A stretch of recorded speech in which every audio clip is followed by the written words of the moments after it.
Hi friends, welcome to Tom institute daily current affairs. మరి August 24, 2024 current affairs headlines మనం చూస్తే యుద్ధానికి ముగింపు పలకండి భారత ప్రధాని నరేంద్ర మోడీ గారు వ్యాఖ్యానించడం జరిగింది. మరి ఏ సందర్భంలో భారత ప్రధాని నరేంద్ర మోడీ గారు యుద్ధానికి ముగింపు పలకండి అని చెప్పి వ్యాఖ్యలు చేయడం జరిగింది చూద్దామండి. అంతేకాకుండా పారాలింపిక్స్‌లో అంటే ఇప్పుడు ప్యారిస్‌లో త్వరలో జరగబోతున్నటువంటి పారాలింపిక్స్ క్రీడల్లో తొలి ట్రాన్స్‌జెండర్ ప్లేయర్ పాల్గొనబోతున్నారు. ఒక సంబంధించిన స్పోర్ట్స్ పర్సన్. సో, దానికి సంబంధించిన విషయాలు చూద్దాం. దేశంలోనే తొలి రైస్ ఏటీఎంను ప్రారంభించడం జరిగింది. జనరల్‌గా ఏటీఎం అంటే మనకి అందులో ఒక డెబిట్ కార్డ్ పెడితే, ఏటీఎం కార్డ్ పెడితే డబ్బులొచ్చేస్తాయి. లేదా బ్యాలెన్స్ విషయాలు తెలుస్తాయి. అలా గాకుండా రేషన్ షాపుల ద్వారా ఇలా ఏటీఎంను ప్రారంభించడం జరిగింది. దేశంలో తొలి రైస్ ఏటీఎం ఎక్కడ ప్రారంభించారో చూద్దామండి. ఫీడ్ వ్యవస్థలో 19 ప్రాజెక్టులను చేరుస్తున్నట్లు తెలంగాణ రాష్ట్ర ప్రభుత్వం ప్రకటించడం జరిగింది. తెలంగాణ రాష్ట్రంలో ప్రతిష్టాత్మకంగా నిర్మిస్తున్నటువంటి ప్రాజెక్టులని, అమలు చేస్తున్నటువంటి ప్రభుత్వ కార్యక్రమాలని సత్వరంగా, వేగంగా అభివృద్ధి చేసే ఉద్దేశంతో, పారదర్శకంగా అభివృద్ధి చేసే ఉద్దేశంతో, అకౌంటబిలిటీతో అభివృద్ధి చేసే ఉద్దేశంతోనే ఈ స్పీడ్ అనే వ్యవస్థ తీసుకొచ్చారు. ఇందులో 19 ప్రాజెక్టులని చేస్తున్నట్లు ప్రకటించడం జరిగింది. దానికి సంబంధించిన విశేషాలు చూద్దాం. మలేషియాతో వ్యూహాత్మక మైత్రిని ఏర్పాటు చేసుకున్నట్లు భారతదేశం, మలేషియా దేశాలు కలిసి నిర్ణయించుకోవడం జరిగింది. ఎందుకోసం అంటే ఆగస్టు 19 నుండి 21, 2024లో మలేషియా ప్రధాని అయినటువంటి అన్వర్ ఇబ్రహీం, ఎవరండి అన్వర్ ఇబ్రహీం మన భారత్లో పర్యటించడం జరిగింది. ఆ నేపథ్యం అనమాట. అండ్ నెక్స్ట్ వచ్చేసి కేంద్ర హోంశాఖ కార్యదర్శిగా గోవింద్ మోహన్ నియమితులు కావడం జరిగిందండి. మరి అజయ్ కుమార్ భల్లా స్థానంలో మరి కేంద్ర హోంశాఖ కార్యదర్శిగా వీరు నియమితులు కావడం జరిగింది. దానికి సంబంధించిన చూద్దాం. సెక్యూరిటీస్ మార్కెట్ నుంచి అనిల్ అంబానీపై 5 ఏళ్ల నిషేధం విధిస్తున్నట్లు సెబీ ప్రకటించడం జరిగింది. సో, ఆ సంబంధించినటువంటి కరెంట్ ఎకనామీ విషయాలు చూద్దాం. ఇవి మనకి ఆగస్టు 24, 2024లో ఉన్నటువంటి ముఖ్యమైన కరెంట్ అఫైర్స్ హెడ్లైన్స్. వివరంలోకి వెళ్దాం. సో, యుద్ధానికి ముగింపు పలకండి అని చెప్పేసి ఇక్కడ భారత ప్రధాని నరేంద్ర మోడీ గారు వ్యాఖ్యానించడం జరిగింది. సో ఫ్రెండ్స్, మనందరూ తెలుసు ఈ మధ్య కాలంలోనే ఐరోపా ఖండంలో మరి పోలాండ్ దేశానికి వెళ్ళడం జరిగింది. పోలాండ్ దేశం తర్వాత ఒక 10 గంటలు పోలాండ్ దేశం పర్యటించి, పోలాండ్ దేశ రాజధాని వార్సాలో పర్యటించి, అక్కడ నుండి సుదీర్ఘంగా 10 గంటల పాటు ఒక 10 గంటల సుదీర్ఘ ప్రయాణం చేసి సో ఉక్రెయిన్ దేశానికి వెళ్ళడం జరిగింది భారత ప్రధాని నరేంద్ర మోడీ గారు. ఉక్రెయిన్ దేశానికి వెళ్ళడం జరిగింది. మరి ఉక్రెయిన్ దేశ రాజధాని కీవ్‌లోకి వెళ్ళడం జరిగింది. కీవ్‌లో మరి ఆ దేశ అధ్యక్షుడైనటువంటి వొలోదిమిర్ జెలెన్స్కీతో సమావేశం అయ్యడం జరిగింది. ఆ క్రమంలోనే యుద్ధానికి ముగింపు పలకండి అని చెప్పేసి మాటలు చాలా ఇంపార్టెంట్స్‌గా ఉంటున్నాయి. ఎందుకోసం అంటే యుద్ధ క్షేత్రంలో ఎప్పుడు కూడా పరిష్కార మార్గాలు రావు అని చెప్పేసి దీని యొక్క ప్రధానమైన ఉద్దేశం అండి. గతంలో భారత ప్రధాని నరేంద్ర మోడీ గారు రష్యా, ఉక్రెయిన్ యుద్ధ నేపథ్యంలో ఎన్నో సంబంధించినటువంటి శాంతి వాక్యాలు అంటాం. పీస్ కీపింగ్ సంబంధించినటువంటి శాంతి సంబంధించినటువంటి నెలకొల్పాలనే ప్రధాన ఉద్దేశంతో ఎన్నో వ్యాఖ్యలు చేయడం జరిగింది. అవి కూడా మనకి ఇంపార్టెన్స్‌గా ఉన్నాయి. గతంలో మనకి 2022లో సాంఘై కోఆపరేషన్ ఆర్గనైజేషన్ సదస్సు మనకి ఉజ్బెకిస్తాన్‌లోని సమర్ఖండ్‌లో జరిగినప్పుడు అప్పుడు మన భారత ప్రధాని నరేంద్ర మోడీ గారు ఒక మాట అన్నారు. ఏంటంటే ఇది యుద్ధానికి రోజులు కావు, చర్చలకు మాత్రమే రోజులు. This is not the time for the war, this is the time for the discussions అని చెప్పేసి అనడం జరిగింది. దాని తర్వాత ఇప్పుడు ఒక వ్యాఖ్యలు చేయడం జరిగింది. ఎందుకోసం అంటే 2022 నుండి కూడా అంటే ఫిబ్రవరి 2022 నుండి కూడా ఇక్కడ రష్యా, ఉక్రెయిన్ మధ్య వార్ కొనసాగుతున్న సందర్భం ఉంది. ఇలాంటి క్రమంలో దీని యొక్క ప్రభావం అనేది ఓన్లీ 2 దేశాలకు మాత్రమే పరిమితం కాలేదు. సో ఫర్ ఎగ్జాంపుల్ చూడండి, ఈ మధ్యకాలంలో వచ్చినటువంటి యుద్ధాల్లో మనకి అక్టోబర్ 2023లో కూడా ఇక్కడ 2 దేశాల మధ్య యుద్ధం స్టార్ట్ అయింది. ఇక్కడైతే ఫిబ్రవరి 2022లో రష్యా, ఉక్రెయిన్ మధ్య యుద్ధం స్టార్ట్ అయింది. అక్టోబర్ 2023లో మనకి ఇక్కడ పాలస్తీనా మరియు ఇజ్రాయెల్ దేశాల మధ్య యుద్ధం స్టార్ట్ అయింది. యుద్ధం ప్రారంభమైంది. ఇలాంటి క్రమంలో ఇప్పుడు ఈ 4 దేశాల మధ్య అంటే ఇక్కడ 2 దేశాలు, ఇక్కడ 2 దేశాలు, 4 దేశాలలో మాత్రమే యుద్ధ పరిస్థితులు లేవు. దీని ప్రభావం అంతా ప్రపంచమంతా ఏమైందంటే ప్రభావం చూపిస్తుంది. కాబట్టి ఇక్కడ ఇలాంటి క్రమంలో ఒక శాంతి స్థాపన దిశలో భారత ప్రధాని నరేంద్ర మోడీ గారి వ్యాఖ్యలు ఈ సందర్భంగా చెప్పొచ్చు. ఎందుకోసం అంటే యుద్ధ క్షేత్రంలో ఉన్నప్పుడు, యుద్ధం చేస్తున్నప్పుడు ఎప్పుడు కూడా పరిష్కార మార్గాలు రావు. కాబట్టి సో, మనకి పరిష్కారం రావాలంటే ఫస్ట్ ఆఫ్ ఆల్ ఏం చేయండి మీరు ఒక యుద్ధాన్ని ఆపండి. సో, యుద్ధానికి ముగింపు పలకండి. ఎందుకోసమంటే యుద్ధం ప్రారంభం కావడం ఒక ఎత్తైతే, ముగింపు పలకడం కూడా ఇంపార్టెంట్ ఉంటది ఓకేనని చెప్పేసి. దాని తర్వాతనే పరిష్కార మార్గాలు వస్తాయని చెప్పేసి. సో, రష్యా, ఉక్రెయిన్‌లకి భారత ప్రధాని నరేంద్ర మోడీ గారు ఆగస్టు 23, 2024న ఉక్రెయిన్ దేశ పర్యటనలో చెప్పడం జరిగిందండి. ఉక్రెయిన్ దేశ పర్యటనలో చెప్పడం జరిగింది. ఉక్రెయిన్ దేశ రాజధాని వచ్చి కీవ్ అండి. సో, మరి ఉక్రెయిన్ దేశ అధ్యక్షుడైనటువంటి వొలదిమిర్ జెలెన్స్కీ సో, వొలదిమిర్ జెలెన్స్కీతో ఓ సమావేశం కావడం జరిగింది. వొలదిమిర్ జెలెన్స్కీ అండ్ ఉక్రెయిన్ దేశ అధ్యక్షుడు వచ్చేసి ఎవరంటే ఇక్కడ వొలదిమిర్ జెలెన్స్కీ. వొలదిమిర్ జెలెన్స్కీతో సమావేశం ఏర్పాటు చేయడం జరిగింది.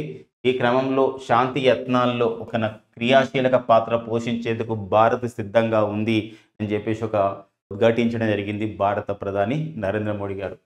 అంతేకాకుండా భారత ప్రధాని నరేంద్ర మోడీ అండ్ ఉక్రెయిన్ దేశ అధ్యక్షుడు వొలదిమిర్ జెలెన్స్కీ మధ్య ముఖ్యమైనటువంటి 4 ఒప్పందాలు జరిగినాయి. 4 ఒప్పందాలు జరిగినాయి. పర్టికులర్‌గా 4 ఒప్పందాలు ఇక్కడ చూసినట్లయితే వ్యవసాయంలో అండ్ ఆహార పరిశ్రమ విషయంలో అండ్ ఔషధాలు మరియు సాంస్కృతిక మానవతా రంగాల్లో పరస్పర సహకారం చేసుకోవాల్సిన అవసరం ఉంటుంది. ఎందుకోసమంటే ఇక్కడ యుద్ధం జరుగుతున్న పరిస్థితుల్లో ఒకప్పుడు మనకి ఉక్రెయిన్ నుండి కొన్ని సంబంధించినటువంటి ఆహార ధాన్యాలు మనం దిగుమతి చేసుకునే వాళ్ళు. మన నుండి వారు ఆ విధంగా బెనిఫిట్ పొందేవారు ఆహార పరిశ్రమ విషయంలో. ఇక్కడ ఆహార పరిశ్రమ అంటే అర్థం ఏందంటే ఫుడ్ ప్రాసెసింగ్ ఇండస్ట్రీ అని చెప్పొచ్చు అనమాట. సో, అండ్ ఔషధాల విషయంలో కూడా ఫార్మాస్యూటికల్ ఇండస్ట్రీలో అండ్ సాంస్కృతిక మానవతా రంగాల్లో కూడా మానవతా సహాయం చేసే విషయంలో.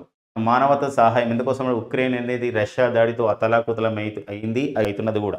ఇలాంటి క్రమంలో మరి సాంస్కృతిక వారసత్వాలను కూడా కాపాడుకోవాలి.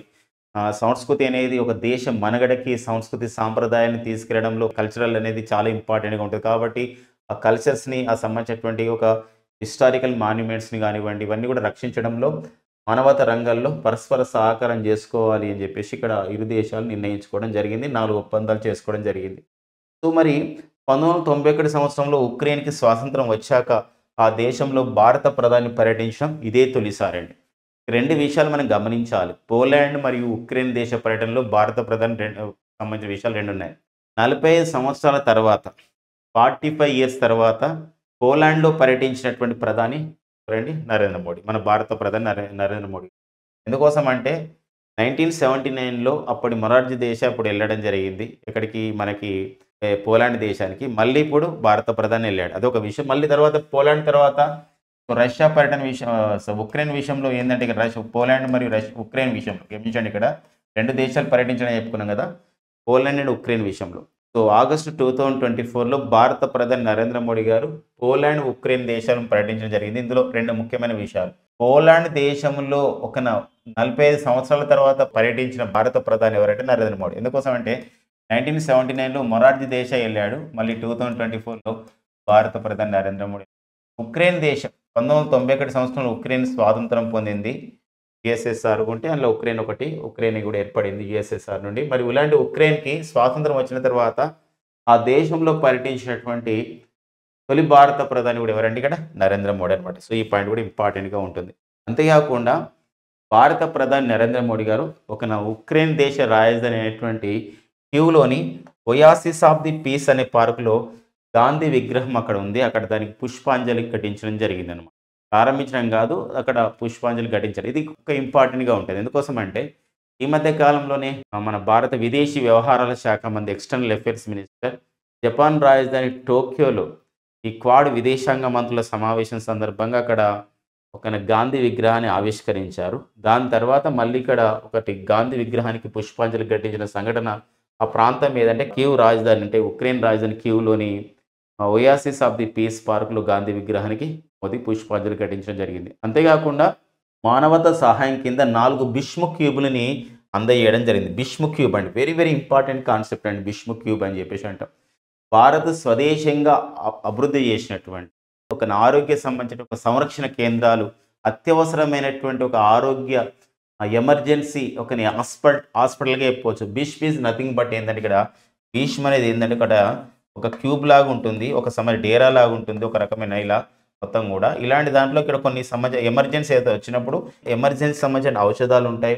సర్జికల్ ఎక్విప్‌మెంట్స్ ఉంటాయి. ఎమర్జెన్సీ మనుషులను కాపాడుకోవడానికి. తర్వాత మందులు ఉంటాయి, టాబ్లెట్స్ ఉంటాయి, సిరప్స్ ఉంటాయి, సిరంజీస్ అన్నీ ఉంటాయి అన్నమాట ఇక్కడ. సో, ఇది మనకు క్యూబ్ లాగా అంటాం. భీష్మ్ క్యూబ్స్ అని చెప్పేసి అంటాం. సో ఇది మనకు ఒక అత్యవసరమైనటువంటి హాస్పిటల్.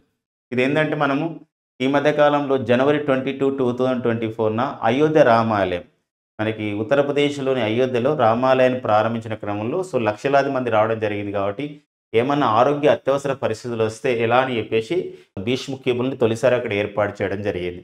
సో అలాంటి భీష్మ క్యూబ్ అన్నమాట. జస్ట్ అంటే ఇక్కడ మనకేందంటే ఇక్కడ మనకి ఒక టెంట్ అన్నమాట. ఒక టెంట్ లాగా ఉంటది. బట్ ఈడ క్లోజ్డ్ టెంట్ ఉంటది. సో అందులో అన్ని రకాలైనటువంటి అత్యవసర సంబంధించినటువంటి ఔషధాలు మనకు ఉంటాయన్నమాట. ఇది భీష్మస్ అంటాం. ఇలాంటి 4 భీష్మ క్యూబుల్ని ఇవ్వడం జరిగిందండి. భీష్మ క్యూబులు అందజేయడం జరిగింది. భీష్మ అంటే ఒక ఇన్ఫర్మేషన్ ఉందండి. ఏందంటే ఇక్కడ Bharat health initiative for Sahyog Hita Maitri అండి. Bharat health initiative for the, B అంటే భారత్ అండి హెల్త్, ఐ అంటే ఇనిషియేటివ్, ఫర్ సహయోగ్ హిత అంటే ఇతరులకి ఉపయోగపడే విధంగా, మైత్రి అంటే ఒక సహాయం పడే విధంగా, తర్వాత ఒక ఫ్రెండ్షిప్ ఆ విధంగా చేసే విధంగా, వాళ్ళకి ఇబ్బంది అవుతున్నప్పుడు అనారోగ్యం వచ్చినప్పుడు ఆరోగ్యపరంగా మైత్రి ఇవ్వడం అనమాట. ఇది Bharat health initiative for the Sahyog Hita and మైత్రి అని చెప్పేసి అంటే ఇది భీష్మ యొక్క అబ్రివేషన్ అండి. మనకి అబ్రివేషన్ విషయంలో కూడా ఇంపార్టెంట్గా ఉంటుందండి. ఓకేనా, నెక్స్ట్ చూద్దామండి. స్పీడ్ వ్యవస్థ తెలంగాణలో చేపడుతున్నటువంటి ప్రాజెక్టులు, సో మరి ఇక్కడ సంబంధించినటువంటి కార్యక్రమాలు అనమాట. కార్యక్రమాలు ఇక్కడ కార్యకర్తలు అనమాట, కార్యక్రమాలు. సో మరి తెలంగాణ రాష్ట్రంలో వివిధ కార్యక్రమాలు అమలవుతూ ఉన్నాయి. పర్టికులర్గా మనం చూసినట్లయితే ఇక్కడ తెలంగాణలో చేపడుతున్న ప్రాజెక్టుల విషయంలో కానివ్వండి, అంటే పర్టికులర్గా నీటిపారుదల ప్రాజెక్టుల విషయంలో కానివ్వండి, లేకపోతే ఇప్పుడు ఒకనా నీటిపారుదల ప్రాజెక్టులతో పాటు ఎంతో ప్రతిష్టాత్మకంగా చేపడుతున్నటువంటి ఒక 19 కార్యక్రమాలు ఉన్నాయి. సో సంబంధించిన ప్రభుత్వ కార్యక్రమాలు. ఈ ప్రభుత్వ కార్యక్రమాల పర్యవేక్షణ గురించి స్పీడ్ అనే వ్యవస్థను తీసుకురావడం జరిగింది తెలంగాణ రాష్ట్ర ప్రభుత్వం. అలాంటి స్పీడ్ అంటే అర్థం ఏంటంటే స్మార్ట్, ఎస్ అంటే స్మార్ట్ అండి, స్పీడ్లో, పి అంటే ఇక్కడ ఏంటంటే ప్రోయాక్టివ్, ఎఫిషియంట్, ఈ అంటే ఎఫిషియంట్, ఒక ఈ అంటే ఇక్కడ ఏంటంటే ఇక్కడ ఎఫెక్టివ్ డెలివరీ అంటే ఏంటంటే దాన్ని ఏంటంటే ఒక సంబంధించినటువంటి ఒక ఫలప్రదం చేయడం అని అర్థం వస్తుంది. అంటే మనం ఒక కార్యక్రమాన్ని స్టార్ట్ చేసినప్పుడు ఆ కార్యక్రమంలో సంబంధించినటువంటి మన యొక్క ఎఫిషియెంట్గా పనిచేయడం, ఎఫెక్టివ్గా పనిచేయడం, అంటే మంచి కార్యక్రమాలు నిర్వహణ చేయడం అనే ఒక ప్రధానమైన ఉద్దేశంతోనే ఈ స్పీడ్ అనే వ్యవస్థలో ఎన్ని ప్రాజెక్టులను చేశారు, ఎన్ని కార్యక్రమాలని తెలంగాణ రాష్ట్ర ప్రభుత్వం తీసుకొచ్చిందంటే 19. మనకు 1, 2 ఉన్నప్పుడు మనం ఏంటంటే నేర్చుకుంటాం. 19 ప్రాజెక్టులు ఉన్నాయి కాబట్టి నెంబర్ మనకి ఇంపార్టెంట్గా ఉంటుంది. కాబట్టి ఇక్కడ స్పీడ్ అనే వ్యవస్థను తీసుకొచ్చిన రాష్ట్రం ఏదంటే ఇక్కడ తెలంగాణ రాష్ట్రం. తెలంగాణలో చేపడుతున్న ప్రాజెక్టు కార్యక్రమాల పర్యవేక్షణ గురించి తెలంగాణ రాష్ట్ర ప్రభుత్వం ఇది ఒక అంటే దీనికి ఒక సంబంధించిన వ్యవస్థ ఉంటుంది, అధికారులు ఉంటారు. సో మంత్రులు కానీ, ముఖ్యమంత్రి గారు కానీ వీళ్ళందరూ కూడా ఏదైనా సంబంధించినటువంటి రివ్యూ చేస్తున్నప్పుడు ఏ కార్యక్రమం ఎక్కడికి వెళ్ళింది అనే విషయం పైన ఒక అవగాహన రావడానికి ఉంటుంది. ఒక టైం బౌండ్ పీరియడ్ పెట్టుకొని ఈ కార్యక్రమం అనేది ఫలప్రదమయ్యే విధంగా చేస్తారనమాట. ఇది స్పీడ్ వ్యవస్థ మనకు అడగడానికి ఉన్న విషయం అనమాట. కానీ నెక్స్ట్ వచ్చేసి మరి స్పీడ్ వ్యవస్థలో 19 ప్రాజెక్టులు ఏవి? సో మనకి ఏంటంటే స్పీడ్ వ్యవస్థలో ఉన్నటువంటి 19 ప్రాజెక్టులు కూడా కొన్ని నేర్చుకునే ప్రయత్నం చేద్దాం. 19 ప్రాజెక్టుల్లో మనకి తెలంగాణకి ఎగ్జామ్స్ ఎవరైతే ప్రిపేర్ అవుతున్నారో, పర్టికులర్గా తెలంగాణ ఎగ్జామ్స్ ప్రిపేర్ అవుతున్న వాళ్ళు, తెలంగాణ కాంపిటేటివ్ ఎగ్జామ్స్ ప్రిపేర్ అవుతున్న వారు ఇది గుర్తుపెట్టుకోవాల్సిన అవసరం ఉంటుంది. ఏంటంటే ఇక్కడ మూసీ రివర్ ఫ్రంట్ డెవలప్మెంట్ ఇవ్వండి. మూసీ రివర్ ఫ్రంట్ డెవలప్మెంట్ అని చెప్పేసి అంటే మూసీ నదిని మొత్తం ప్రక్షాళన చేయాలని చేసుకున్న పరిస్థితి అనమాట. ప్రస్తుత తెలంగాణ ప్రభుత్వం ఏంటంటే మూసీ పరివాహక ప్రాంతాన్ని అభివృద్ధి చేయాలి అని ప్రధానమైన ఉద్దేశం. ఇంకోటి శాటిలైట్ పట్టణాల అభివృద్ధి. ఎందుకోసం అంటే ఇక్కడ సో ఒకప్పుడు ఇన్నర్ రింగ్ రోడ్ ఉండింది, తర్వాత మనకి ఏంటంటే అవుటర్ రింగ్ రోడ్ అయింది, తర్వాత ఇప్పుడు ఏంటంటే ఇక్కడ ఒక రీజనల్ రింగ్ రోడ్ కూడా వస్తుంది. ఇలాంటప్పుడు ఏంటంటే శాటిలైట్ పట్టణాల అభివృద్ధి అంటే మనం పట్టణాలని నిర్మించాల్సిన అవసరం ఉంటుంది. ఒకటే దగ్గర మనము ఒక సెంట్రలైజ్డ్ కాకుండా డీసెంట్రలైజ్డ్గా అర్బనైజేషన్ ఉండాలనే ప్రధానమైన ఉద్దేశం.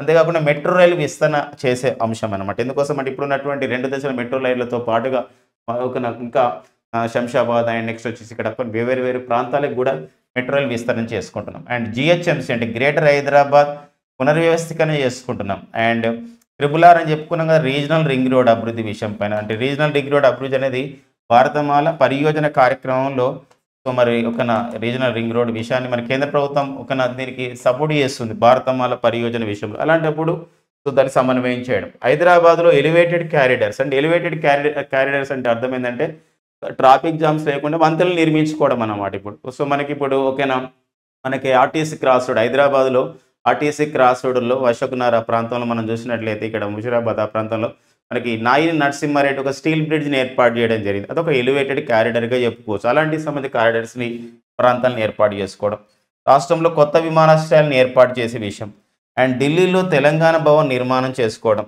అంతేకాకుండా మహిళా శక్తి పథకానికి ఆ విధంగా అమలు చేసే విషయంలో మహిళా శక్తి పథకంలో మనకి సో ఏంటంటే ఇక్కడ స్వయం సహాయక సంఘాలు ఏవైతే ఉన్నాయో స్వయం సహాయక సంఘాలకి ఒక ఊతం ఇచ్చే విధంగా ఏదైతే చర్యలు చేపడుతున్నారో దానికి సంబంధించిన పర్యవేక్షణ చేయడం, జిల్లా సమాఖ్య భవనాలు నిర్మాణం చేయడం, రెసిడెన్షియల్ స్కూల్ కాంప్లెక్స్ అని చెప్పేసి అంటే ప్రతి మండలంలో కూడా ఒక సంబంధించినటువంటి ఒక ఇంటిగ్రేటెడ్ స్కూల్ క్యాంపస్ని ఏర్పాటు చేసుకోవాలి, అన్ని స్కూల్స్ ఒకటే దగ్గర ఉండే విధంగా అని చెప్పేసి ఒక ఉందన్నమాట ఓన్ బిల్డింగ్స్తో. అలాంటి అన్నీ కూడా మనకి ఈ స్పీడ్ వ్యవస్థలోకి తీసుకురావడం జరిగిందనమాట. ఓకేనండి, తెలంగాణ ప్రభుత్వం. నెక్స్ట్ తెలంగాణ రాష్ట్రంలో స్పీడ్లో 19 ప్రాజెక్టుల పర్యవేక్షణ విషయంలో కూడా మరికొన్ని ఇవ్వడం జరిగింది. తెలంగాణ కాంపిటేటివ్ ఎగ్జామ్స్కి వెళ్ళేవారు గమనించాలి. సో అమ్మ ఆదర్శ పాఠశాల కమిటీలు అభివృద్ధి చేస్తున్నారు. ఎందుకోసం అంటే ప్రభుత్వ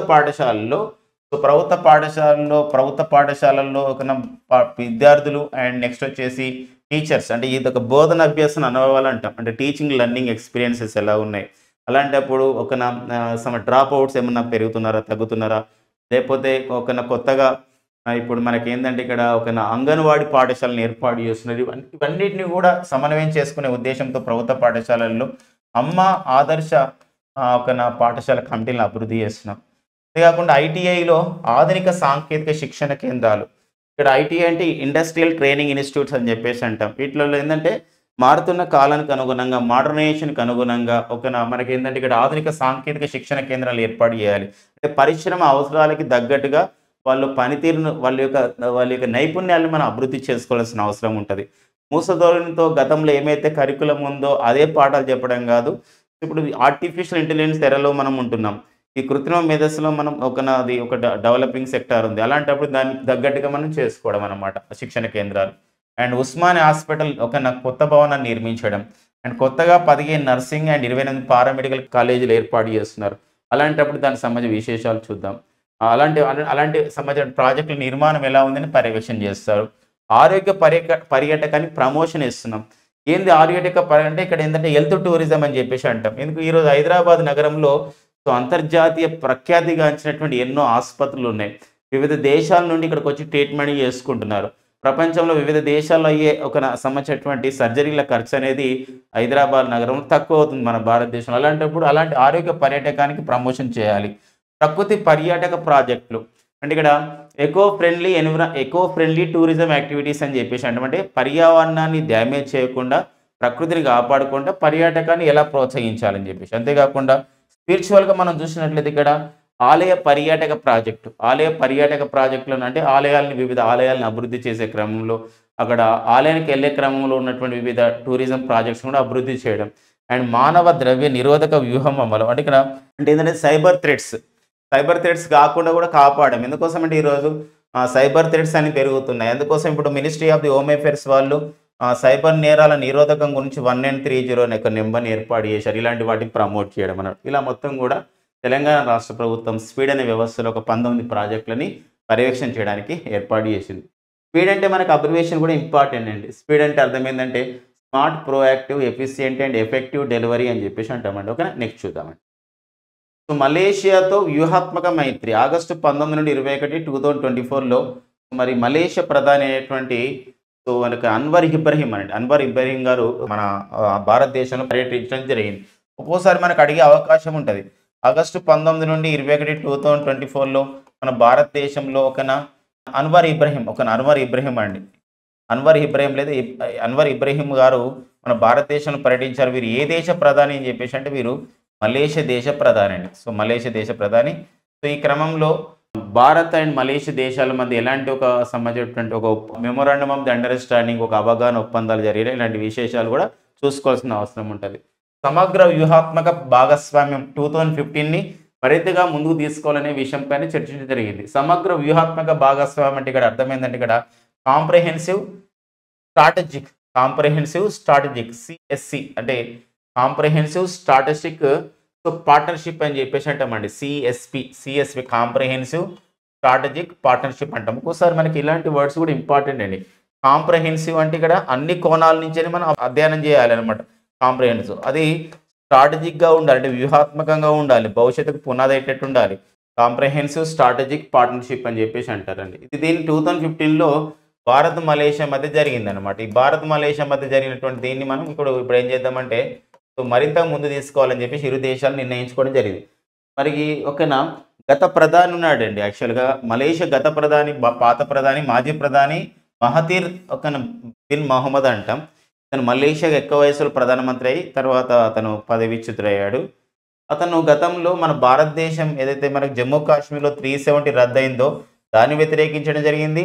అండ్ సిటిజన్‌షిప్ అమెండ్మెంట్ యాక్ట్ పైన ఈ యొక్క మరి పౌరసత్వ సవరణ చట్టం పైన కూడా అతను వ్యతిరేకించడం జరిగింది. బట్ అంతేగాని ఇప్పుడు వచ్చినటువంటి మనకు మహమ్మద్ లేదా అన్వర్ ఇబ్రహీం ఎవరైతే మనకు మలేషియా ప్రధాని ఉన్నారో కొంత భారత్‌కి సపోర్ట్‌గా ఉన్నారు అని చెప్పొచ్చు అనమాట. ఆ క్రమంలోనే మహతీర్ బిన్ మొహమ్మద్ మలేషియా ప్రధానమంత్రిగా ఉన్నప్పుడు జాకీర్ నాయక్ అని చెప్పేసి ఒక మన భారతదేశం సంబంధించిన వ్యక్తి తను ఓకేనా మనీ లాండరింగ్ కేసులో అండ్ భారతదేశ వ్యతిరేక కార్యక్రమాలు పాల్పడుతూ ఆ విధంగా 2016లో ఓకేనా మన భారత్ నుండి వెళ్ళిపోయి మలేషియాలో ఉండడం జరిగిందనమాట. అంటే మన భారతదేశంలో ఉంటే అతను అరెస్ట్ కాబడేవాడు. సో అలాంటి క్రమంలో మలేషియా ఆశ్రయం ఇచ్చింది. ఇలాంటి విషయంలో చర్చ కూడా జరిగిందనమాట. సో మీరు అతనికి అప్పచెప్పండి అని చెప్పేసి. అంతేకాకుండా మలేషియా దేశం బ్రిక్స్‌లో ఒక సభ్య దేశం కావాలని కోరుకుంటుంది. Brazil, Russia, India, China, south Africa అనే కూటమి ఇది. సో ఇందులో భారత్ ఎంతో ప్రధాన పాత్ర పోషిస్తుంది బ్రిక్స్ అనే కూటమిలో. ఇలా బ్రిక్స్ అనే కూటమిలో already Saudi Arabia, Iran and UAE, తర్వాత ఈజిప్ట్, ఇథియోపియా లాంటి దేశాలు చేరాయి. ఈ క్రమంలో మాకు కూడా సభ్యత్వం ఇవ్వండి అని చెప్పేసి ఇట్లా కోరుతున్నాయి. దానికి మన భారతదేశం మద్దతు ఇస్తుంది మలేషియాకి. అంతేకాకుండా చతుర్భుజ కూటాల దేశాలు అంటే ఇక్కడ క్వాడ్ దేశాలు అంటాం. అమెరికా, భారత్, జపాన్, ఆస్ట్రేలియా దేశాలు కలిసి ఏర్పాటు చేసుకున్నాయి. చైనా యొక్క ఆధిపత్యాన్ని వాణిజ్యంలో ఎదుర్కోవడానికి చేయడం జరిగింది క్వాడ్ అనే కూటమి. అందులో కూడా మాకు సభ్యత్వం కావాలని చెప్పేసి మలేషియా కోరుకుంటుంది. దాన్ని కూడా మద్దతు ఇస్తున్నాం. అంతేకాకుండా మన భారతదేశంలో ఈరోజు ప్రపంచవ్యాప్తంగా పేరుగాంచినటువంటి ఒక నగదు రహిత లావాదేవీల సిస్టమ్ ఉంది. సో మరి ఏంటంటే ఆ నగదు రహిత లావాదేవీల సిస్టమ్ అని చెప్పేసి అంటే ఇక్కడ సో అది యూపీఐ అంటే యూనిఫైడ్ పేమెంట్ ఇంటర్ఫేస్ 2016లో వచ్చింది. ఈరోజు చాలా దేశాలు కూడా యూపీఐని యాక్సెప్ట్ చేస్తున్నాయి. సో మరి మలేషియాలో కూడా అలాంటి ఒక నగదు రహిత లావాదేవీల సిస్టమ్ ఉంది పేనెట్. సో యూపీఐ పేనెట్తో అనుసంధానం చేసుకునే విషయం పైన కూడా ఇరు దేశాలు అంగీకరించడం జరిగిందనమాట. నెక్స్ట్ వచ్చేసి భారత్కు మలేషియాకు 13వ పెద్ద వాణిజ్య భాగస్వామి. అంటే అమెరికా అనేది అతిపెద్ద వాణిజ్య భాగస్వామి. జనవరి నుంచి జూన్ 2024 సంబంధించినటువంటి వాణిజ్య కార్యకలాపాల్లో దీని తర్వాత ఇప్పుడు 13వ అతిపెద్ద భాగస్వామిగా మలేషియా మన దేశానికి ఉంది. అంతేకాకుండా ఓన్లీ వాణిజ్య వ్యాపారాల విషయంలోనే భారత్, మలేషియా మధ్య భాగస్వామ్యం లేదు, సాంస్కృతికమైన సంబంధాలు కూడా ఉన్నాయి. సో ఎందుకోసం అంటే మలేషియాలో తమిళం అనేది ఒక అధికార భాషగా ఉంది. సో ఇలాంటి క్రమంలో మలయ విశ్వవిద్యాలయం ఉంది మలేషియాలో. అక్కడ తమిళ కవి అయినటువంటి తిరువురాల్ పీఠాన్ని కూడా ఏర్పాటు చేయడం జరిగింది. సో తమిళనాడులో తమిళ కవులలో చాలా పేరొందిన వారు ఎవరంటే తిరువల్లార్. సో ఆయన యొక్క సంబంధించినటువంటి పీఠాన్ని ఆయన పేరు పైన ఒక పీఠాన్ని ఒక డిపార్ట్మెంట్ ఏర్పాటు చేసుకోవడం జరిగింది. అంతేకాకుండా మలేషియాలోని టుంకు అబ్దుల్ రహమాన్ విశ్వవిద్యాలయంలో సో మనకి ఆయుర్వేద పీఠాన్ని కూడా అంటే ఆయుర్వేద సంబంధించిన డిపార్ట్మెంట్ని కూడా మన భారతదేశంలో ఆయుర్వేద డిపార్ట్మెంట్ కూడా అక్కడ ఏర్పాటు చేసుకోవడం జరిగింది అనమాట. ఇది మనకి భారత్, మలేషియాలో జరిగినటువంటి పర్యటన సందర్భంగా అంటే మలేషియా ప్రధాని అన్వర్ ఇబ్రహీం భారత్లో పర్యటించిన సందర్భంగా వచ్చినటువంటి సమాచారం అండి. నెక్స్ట్ వచ్చేసి కేంద్ర హోంశాఖ కార్యదర్శిగా గోవింద్ మోహన్ నియమితులు కావడం జరిగింది. అజయ్ కుమార్ భల్లా స్థానంలో అంటే కేంద్ర హోంశాఖ కార్యదర్శిగా ఎవరు ఉండేవారంటే మొన్నటి వరకు అజయ్ కుమార్ భల్లా, వీరి స్థానంలో కేంద్ర హోంశాఖ కార్యదర్శిగా గోవింద్ మోహన్ నియమితులు కావడం జరిగింది. వెరీ వెరీ ఇంపార్టెంట్గా ఉంటుందండి గోవింద్ మోహన్. సో మనకి వెరీ ఇంపార్టెంట్ ఇది మనకి అంటే గోవింద్ మోహన్ పైన అంటే ఇక్కడ అడిగే అవకాశం ఉంది. కేంద్ర హోంశాఖ కార్యదర్శి ఎవరు అని చెప్పేసి అంటే గోవింద్ మోహన్. ఎందుకోసం అంటే హోంశాఖని చాలా క్రియాశీలకమైంది. సో ఈరోజు ఎన్నో చట్టాల అమలులో తనదైన పాత్రను పోషిస్తుంది. ఇప్పుడు ఈరోజు మనకి ఫ్రెండ్స్ అందరికీ తెలుసు జూలై 1, 2024 నుండి మన భారతదేశంలో మరి ఇక్కడ భారతీయ న్యాయ సంహిత, భారతీయ నాగరిక సురక్ష సంహిత, భారతీయ సాక్ష్య దినం ఇలాంటి అమలు చేసే విషయంలో హోంశాఖ ప్రత్యేకమైనటువంటి పాత్రని పోషిస్తున్న క్రమం అనమాట. అజయ్ కుమార్ భల్లా స్థానంలో కేంద్ర హోంశాఖ కార్యదర్శిగా ఎవరు నియమితులు కావడం జరిగిందంటే ఇక్కడ సో టీవీ ఎవరండి గోవింద మోహన్. ఈ మధ్యకాలంలో ఇలాంటి అపాయింట్మెంట్స్ జరుగుతూ ఉన్న విషయం గమనించండి. ఈ మధ్యకాలంలో టీవీ సోమనాథన్ మరి ఆర్థిక శాఖ కార్యదర్శిగా ఉన్నారు. వారు ఇప్పుడు మనకి కేంద్ర క్యాబినెట్ కార్యదర్శిగా నియమితులు కాబోతున్నారు రాజీవ్ గౌబా స్థానంలో. అలాంటి అపాయింట్మెంట్స్ కూడా మనం ప్రీవియస్ క్లాస్లో డిస్కస్ చేసుకోవడం జరిగింది. నెక్స్ట్ వచ్చేసి ఈ మధ్యకాలంలో ఫ్రెండ్స్ మనందరికీ తెలుసు మనకి విజయ్ మాల్యా. సో విజయ్ మాల్యా మన భారత్ మనీ లాండరింగ్ కేసులో ఇరుక్కొని లండన్లో ఉన్నాడు విజయ్ మాల్యా. మరి ఇలాంటి విజయ్ మాల్యా పైన కూడా సెబీ నిషేధం విధించింది. ఆయన సంబంధించిన కంపెనీలు కానివ్వండి, ఆయన సంబంధించినటువంటి ఏజెన్సీలు కానివ్వండి, ఏది కూడా స్టాక్ మార్కెట్ వ్యవహారాల్లో పాలు పంచుకోవద్దని చెప్పి సెబీ నిషేధం విధించింది. ఇలాంటి క్రమంలో సో మరి అనిల్ అంబానీ పైన అంటే రిలయన్స్ హౌసింగ్ ఫైనాన్స్ లిమిటెడ్ ఆర్హెచ్ఎఫ్ఎల్ అనే సంస్థ నిర్వహిస్తున్నారు. మరి ఆర్హెచ్ఎఫ్ఎల్ సంస్థ నిర్వహిస్తున్నటువంటి డైరెక్టర్లు కానివ్వండి, అందులో పాల్గొంచుకున్న వాళ్ళు ఎవరు కూడా ఆర్హెచ్ఎఫ్ఎల్ అంటే రిలయన్స్ హౌసింగ్ ఫైనాన్స్ లిమిటెడ్ అని చెప్పేసి అంటాం. ఇది మనకి ముఖేష్ అంబానీతో సంబంధం లేదండి. ముఖేష్ అంబానీది రిలయన్స్ ఇండస్ట్రీస్ లిమిటెడ్, ఇది వారి బ్రదర్ అనిల్ అంబానీ అనమాట. ఈ సెక్యూరిటీస్ మార్కెట్ నుంచి అని అనిల్ అంబానీ పైన 5 ఏళ్ల నిషేధం విధించడం జరిగింది SEBI, securities exchange board of India. అంతేకాకుండా వీరు సరైనటువంటి లావాదేవీలు నిర్వహించుకోవడం లేదు అని చెప్పేసి ఒక రిలయన్స్ ఫైనాన్స్ లిమిటెడ్ ఈ సంస్థను మరికొంతమంది అందులో భాగస్వామి అయినటువంటి వారిని అందరూ కూడా సో సెబీ ఎలాంటి మీరు లావాదేవీలు జరపొద్దు స్టాక్ మార్కెట్లో, అంతేకాకుండా మీకు ఒక 25 crores రూపీస్ని పెనాల్టీ విధిస్తున్నాం, జరిమానా విధిస్తున్నాం అని చెప్పేసి కూడా చెప్పడం జరిగిందనమాట. అంతేకాకుండా ఎందుకోసం ఇది కాదంటే కంపెనీ నుంచి నిధుల అక్రమ బదిలీ జరిగింది. అంటే ఇప్పుడు ఆర్హెచ్ఎఫ్ఎల్ అనే సంస్థ ఉంది, చాలామంది అందులో షేర్ మార్కెట్లో తీసుకున్నారు, కానీ డబ్బులు అనేది అక్రమంగా వేరే ప్రాంతానికి తరలించారు. అది సెబీ రూల్స్కి విరుద్ధం కాబట్టి ఇలా ఫైన్ విధించడం జరిగింది సెబీ అంటే ఇక్కడ చూడండి securities exchange board of India అంటాం. ప్రజెంట్ దీనికి చైర్మన్గా పనిచేస్తున్న వారు చైర్పర్సన్ మాధవీపురి బచ్ అండి. సో మాధవీపురి బచ్ సెబీకి చైర్పర్సన్గా నియమితులైనటువంటి తొలి మహిళగా. సో ఇటీవల కాలంలో వీరిపైన కూడా కొన్ని అభియోగాలు వచ్చాయి, బట్ అది మనకి సైలెంట్గా ఉన్నాయి ప్రజెంట్ అయితే. సో ఇదండి. ఓకే, నెక్స్ట్ చూద్దాం. అమెరికాని అతిపెద్ద వాణిజ్య భాగస్వామి జీటీఆర్ అనే సంస్థ అండి. గ్లోబల్ ట్రేడ్ రీసెర్చ్ ఇనిషియేటివ్ అనే సంస్థ ఉంది. జీటీఆర్ అనేది ఒక నివేదిక ఇచ్చింది. గ్లోబల్ ట్రేడ్ రీసెర్చ్ ఇనిషియేటివ్ అమెరికానే అతిపెద్ద వాణిజ్య భాగస్వామి. ఎవరికి? భారత్కు అమెరికా అనే అతిపెద్ద వాణిజ్య భాగస్వామి. రిపోర్ట్ ఏంటంటే గ్లోబల్ ట్రేడ్ రీసెర్చ్ ఇనిషియేటివ్ అనే ఒక అంతర్జాతీయ సంస్థ జనవరి నుండి జూన్ 2024లో జరిగినటువంటి వాణిజ్యాన్ని బేస్ చేసుకొని మన భారతదేశానికి అమెరికానే అతిపెద్ద వాణిజ్య భాగస్వామి. మరి గమనించాలి ఇక్కడ భారత్ మరి అమెరికా మధ్య జరిగిన వాణిజ్యం ఎంత చేరిందంటే $62.5 బిలియన్ చేరింది ఈ యొక్క కాలంలోనే. ఇదే 2024లో ఇదే జనవరి టు జూన్లో సో మరి ఇక్కడ చూసినట్టు భారత్ చైనాల మధ్య వాణిజ్యం $58.6 బిలియన్ మాత్రమే పరిమితమైంది. అందుకే ఇది 2వ స్థానం ఉంది. లాస్ట్ ఇయర్ అయితే మనకి ఏంటంటే చైనానే అతిపెద్ద వాణిజ్య భాగస్వామిగా ఉండేది, ఇప్పుడు అమెరికా అధిగమించడం జరిగింది. భారత్ నుండి ఎక్కువగా ఎగుమతులు ఏ దేశాలకు వెళ్తున్నాయంటే అమెరికా తర్వాత యుఏఈ, తర్వాత నెదర్లాండ్స్, సింగపూర్, చైనా దేశాలకు వెళ్తున్నాయని చెప్పేసి ఇక్కడ ఈ నివేదిక చెప్పడం జరిగిందండి. కరెంట్ ఎకనామీ విషయంలో ఇది మనకి సంబంధించిన పాయింట్స్ అనేది చాలా చాలా ఇంపార్టెంట్గా ఉంటుంది. నెక్స్ట్ చూద్దాం.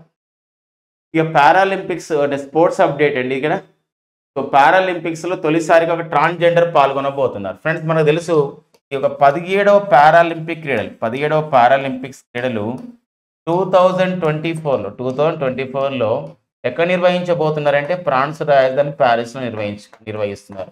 ఈ క్రమంలోనే ఫ్రాన్స్ రాజధాని ప్యారిస్లో నిర్వహిస్తున్నటువంటి క్రమంలోనే మహిళా T20 విభాగం T12 అనే విభాగంలో సో లింగ మార్పిడి చేసుకున్నటువంటి మహిళ అనమాట. అంటే ఒక ట్రాన్స్జెండర్గా ఉన్నటువంటి సో వాలెంటీనా పెట్రిలో. ఎవరండి? వాలెంటీనా పెట్రిలో. సో వీరు పాల్గొనబోతున్నారు ఒక అథ్లెటిక్స్ విభాగంలో. T12 అని అంటారు, అంటే వాళ్ళ యొక్క వికలాంగత్వం ప్రకారం ఈ విభాగాలను కేటాయిస్తారు. అంటే ఇక్కడ స్ప్రింటింగ్ అనమాట, అంటే అథ్లెటిక్ విభాగంలో రన్నింగ్ విభాగంలో సో వీరు పాల్గొనబోతున్నారు. మనకి ఇక్కడ ఒక పర్సన్స్ ఇన్ ద న్యూస్లో వార్తల్లో వ్యక్తిగా స్పోర్ట్స్ అప్డేట్గా ఇంపార్టెంట్. పారాలింపిక్స్లో తొలిసారిగా ట్రాన్స్జెండర్ క్రీడాకారిణి పాల్గొంది. ఆమె పేరు లేకపోతే వారి పేరేం పేరు అంటే వాలెంటీనా పెట్రిలో. అంటే ఏ విభాగం కూడా గుర్తుపెట్టుకోవాలి. నెక్స్ట్ వచ్చేసి ఆంధ్రప్రదేశ్లో శాసన మండలిలో ప్రతిపక్ష నేతగా బొత్స సత్యనారాయణ గారిని నియమించడం జరిగిందనమాట. వైఎస్ఆర్సీపీ నియమించింది. దాన్ని అధికారికంగా ఆంధ్రప్రదేశ్ రాష్ట్ర అసెంబ్లీ సెక్రటరీ జనరల్ అయినటువంటి సూర్యదేవర ప్రసన్న కుమార్ గారు ఒక ఉత్తర్వులు జారీ చేయడం జరిగింది. మరి దీన్ని ఎవరు ధృవీకరించడం జరిగిందంటే ఆంధ్రప్రదేశ్ శాసన మండలి చైర్మన్ ఎవరంటే ఇక్కడ ఆంధ్రప్రదేశ్ శాసన మండలి చైర్మన్ అండి మరి ఏపీ శాసనమండలి చైర్మన్ అయినటువంటి కొయ్యి మోషన్ రాజు కూడా దీన్ని ధృవీకరించడం జరిగింది. ఇటీవల కాలంలోనే మనకి బొత్స సత్యనారాయణ గారు ఉమ్మడి విశాఖ జిల్లా స్థానిక సంస్థల నియోజకవర్గం నుండి వీరు ఎమ్మెల్యేసీగా నియమితులు కావడం జరిగింది. శాసనమండలి ఎమ్మెల్సీ అంటాం, అంటే శాసనసభలో వారిని ఎమ్మెల్యే అంటాం, ఇక్కడ ఎమ్మెల్సీ అంటాం, అంటే member of the legislative council అని చెప్పేసి అంటాం అనమాట వీరు అనమాట. ఓకేనండి. మనకి వార్తల్లో వ్యక్తిగా మనం గుర్తించాల్సినటువంటి అవసరం ఉంటుంది. ఏపీ శాసనమండలి చైర్మన్ అంటే కొయ్యి మోషన్ రాజు.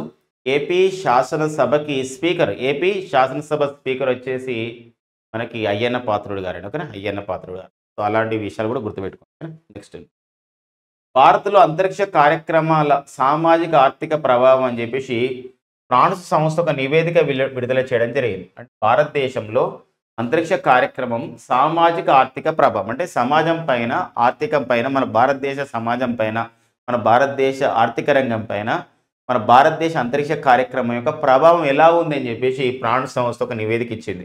కారణం ఏంటంటే ఇక్కడ మనకి ఆగస్టు 23 అండి, ఆగస్టు 23, 2024 మనం జాతీయ అంతరిక్ష దినోత్సవాన్ని, నేషనల్ స్పేస్ డే అంటాం, జాతీయ అంతరిక్ష దినోత్సవాన్ని మనం నిర్వహించుకోవడం జరిగింది, జాతీయ అంతరిక్ష దినోత్సవం. సో ఈ క్రమంలో ఈ సంబంధించినటువంటి ప్రకటన అనేది జరిగిందనమాట. సో మరి ఇస్రో వెచ్చించే ప్రతి రూపాయికి 2.54 రూపాయలు తిరిగి వచ్చేస్తుంది అనమాట. మన భారత ఇస్రో సంస్థ, ఇండియన్ స్పేస్ రీసెర్చ్ ఆర్గనైజేషన్ వాళ్ళు ఒక అంతరిక్ష కార్యక్రమాలపైన ₹1 పెట్టారనుకోండి, 2.54 పైసలు తిరిగి వస్తున్నాయి, అంటే ₹2.54 తిరిగి వస్తున్నాయి. అంతరిక్ష రంగం పైన భారత్ $13 బిలియన్ ఖర్చు చేసింది. దీని ద్వారా $60 బిలియన్ లబ్ధి జరిగిందండి. ఎంత చూడండి, $13 బిలియన్ ఖర్చు చేసింది, $13 బిలియన్ యూఎస్ డాలర్స్ అయితే మనకు తిరిగి వచ్చినటువంటిది ఏంటంటే $60 బిలియన్ లాభం జరిగింది అని చెప్పేసి. అంతేకాకుండా ఈ అంతరిక్ష రంగం ద్వారా దేశంలో 47 లక్షల ఉద్యోగాలు సృష్టించబడ్డాయి అని చెప్పేసి ఒక నివేదిక. అంతేకాకుండా ఇది $60 బిలియన్ లబ్ధి చేకూర్చిన క్రమంలో 47 లక్షల ఉద్యోగాలు సృష్టించడం ద్వారా భారతదేశ ఆర్థిక రంగానికి $24 బిలియన్ పన్ను, అంటే ట్యాక్స్ అనేది, ట్యాక్స్ రూపంలో ఇన్కమ్ అనేది రావడం జరిగింది.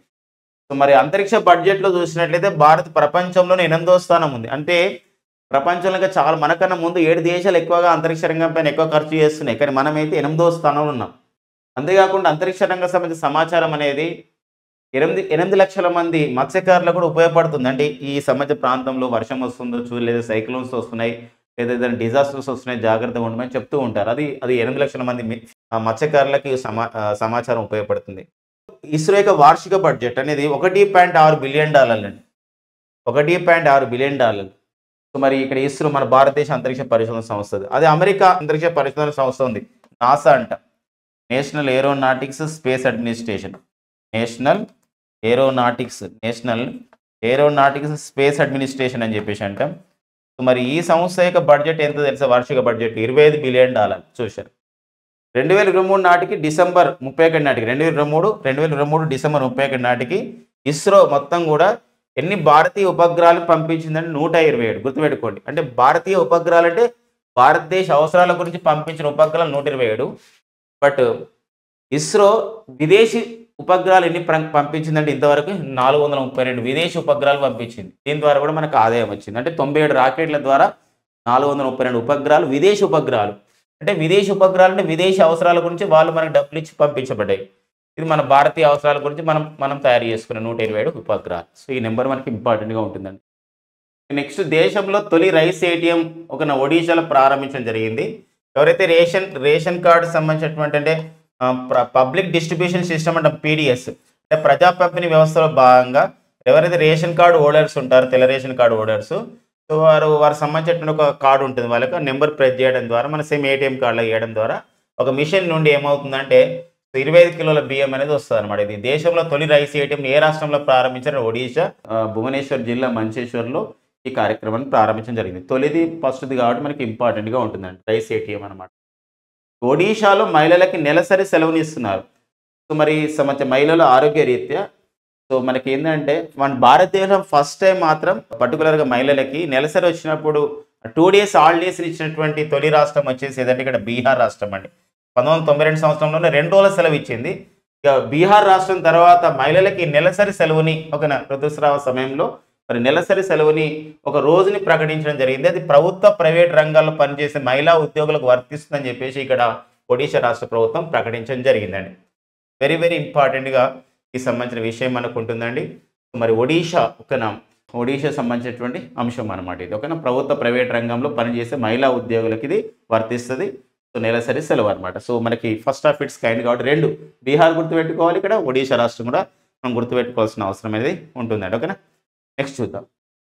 నెక్స్ట్ వచ్చేసి ప్రాంప్ట్ అంటే human space flight mission. SpaceX వాళ్ళు త్వరలోనే అంటే ఇది ఎలన్ మాస్క్ చెందినటువంటి సంస్థ, అమెరికా దేశం చెందిన సంస్థ స్పేస్ ఎక్స్ వాళ్ళు ఏం చేస్తున్నారంటే ఇక్కడ ప్రాంప్ట్ అనే పేరుతో ఒక హ్యూమన్ స్పేస్ ఫ్లైట్ మిషన్ అంటే ఇక్కడ ఏంటంటే మానవ సహిత యాత్రను ప్రారంభించబోతున్నారు. ఆ మానవ సహిత యాత్రకి కావాల్సినటువంటి కార్యక్రమానికి ఏమని పేరు పెట్టడం జరిగిందంటే ప్రాంప్ట్ అనే పేరుతో ఇటీవల కాలంలో మానవ సహిత అంతరిక్ష యాత్రను ప్రారంభిస్తున్నటువంటి సంస్థ ఏదంటే అమెరికా దేశం చెందినటువంటి స్పేస్ ఎక్స్. నెక్స్ట్ వచ్చేసి మినిస్ట్రీ ఆఫ్ ది ఎడ్యుకేషన్ అండి, అంటే కేంద్ర విద్యాశాఖ వాళ్ళు. కేంద్ర విద్యాశాఖ మంత్రి ఎవరంటే ప్రజెంట్ వచ్చేసి మనకి ధర్మేంద్ర ప్రధాన్ గారు. సో ధర్మేంద్ర ప్రధాన్ గారు ఒక కార్యక్రమాన్ని ప్రారంభించినారు. ఏంటంటే ఇక్కడ మనకి ఆగస్టు 23, 2024 మనం తొలిసారిగా జాతీయ అంతరిక్ష దినోత్సవం జరుపుకున్నాం. నేషనల్ స్పేస్ డే జరుపుకున్నాం. నేషనల్ స్పేస్ డే జరుపుకోవడానికి గల కారణం ఏంటంటే ఇదే సంవత్సరం లాస్ట్ ఇయర్ ఆగస్ట్ 23, 2023 మన చంద్రయాన్ 3 విజయవంతంగా చంద్రుడి యొక్క దక్షిణ ధ్రువాన్ని చేరడం జరిగింది. ఈ క్రమంలో స్వప్నంకి ఉడాన్ అనే కార్యక్రమాన్ని ప్రారంభించడం జరిగింది. చంద్రయాన్ 3 విజయవంతమైన విషయంలో దేశవ్యాప్తంగా ప్రభుత్వ పాఠశాలలు, ప్రైవేటు పాఠశాలలు, విశ్వవిద్యాలయాలు అన్నిట్లలో కూడా విద్యా సంస్థల్లో ఈ కార్యక్రమాన్ని ఏర్పాటు చేశారు. కాబట్టి ఇక్కడ జాతీయ అంతరిక్ష దినోత్సవం సందర్భంగా స్వప్నంకి ఉడాన్ అనే కార్యక్రమాన్ని ప్రారంభించిన మంత్రిత్వ శాఖ ఏదంటే కేంద్ర విద్యాశాఖ అండి. ఓకే ఫ్రెండ్స్, ఇవ్వండి మనకి ఆగస్టు 24, 2024 ఉన్న current affairs. Thank you friends.